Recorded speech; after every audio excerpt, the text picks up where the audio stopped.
In Rivers State, where the morning smell of wet earth and palm wine, one woman went for her usual morning walk and returned with a destiny she never planned for.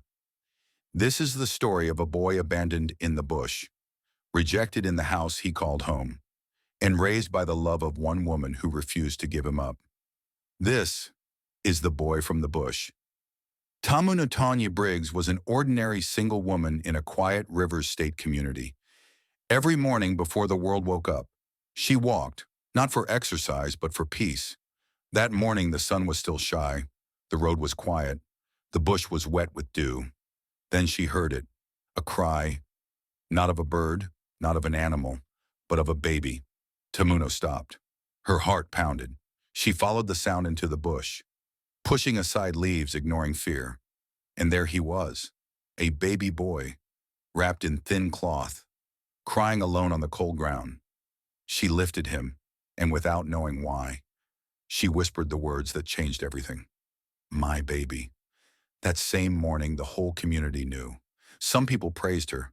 Others whispered, maybe it's her child. Maybe she's hiding something. But Tamuno did not argue. She took the baby to the clinic. She fed him with the little money she had. She held him through the night, and she named him Parakime, the one who survives. People warned her, this will bring trouble. Take him to social welfare. You're a single woman. But Tamuno said only one thing. I will not throw away a child God placed in my hands. Years passed. Parakame grew into a quiet, intelligent boy. Tamuno struggled, but she never complained. Then one day she met a man. His name was Boma Fubara. When Boma learned about the boy, he asked carefully, is he yours? I found him abandoned, but he is my child. Boma looked at the boy. Then he surprised everyone. He smiled. Call me daddy if you want. That day, Tamuno believed her prayers had finally been answered. Tamuno married Boma. At first, Parakime was loved. Then children came. First a daughter, Tonya, then another, Tari, then a son, Tamuno Boma, called Tamo. And slowly, something changed. One evening, Boma spoke. You need to focus on our children. I am focusing on all of them. We've done enough for Peri. From today, you take full responsibility for him. Tamuno was a housewife, no job, no business, only what Boma gave her. And when school fees came, Boma refused. One day, Parakime was stopped at the school gate. Your fees have not been paid. He stood there, watching others enter, holding his books, feeling small. Tamuno cried that night. She found a cheaper school, one her biological children could not attend. From that day, Parakime understood something painful. He was different. Parakim noticed everything. Better clothes for others. Better treatment for others. Some siblings began treating him like a servant. Only Tony, one of the daughters, loved him truly. I'm sorry, I don't know why Daddy is doing this. Parakim smiled. It's okay. But inside him, something was breaking. One night, Parakim heard shouting. His parents. I can't put him on the street. He's my son. He is not my child. For disobeying me, you will regret this decision.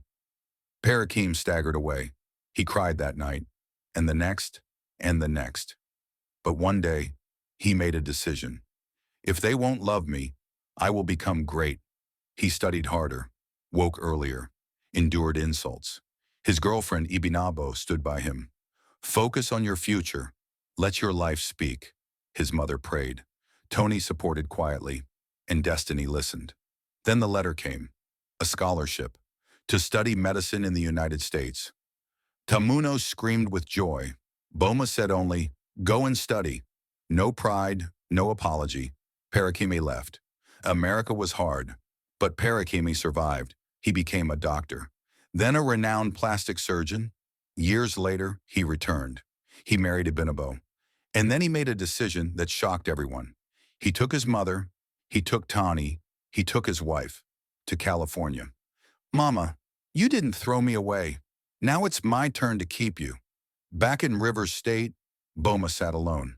The boy he rejected had become the man everyone admired. Regret does not shout. It sits quietly. Some children are born into families, others are chosen. And sometimes, The child you rejected becomes the proof you cannot escape. Because love is not blood, love is responsibility. And a mother's love can build what rejection tried to destroy. If this story moved you, like, share, comment, subscribe. Because some lessons are too important to be forgotten.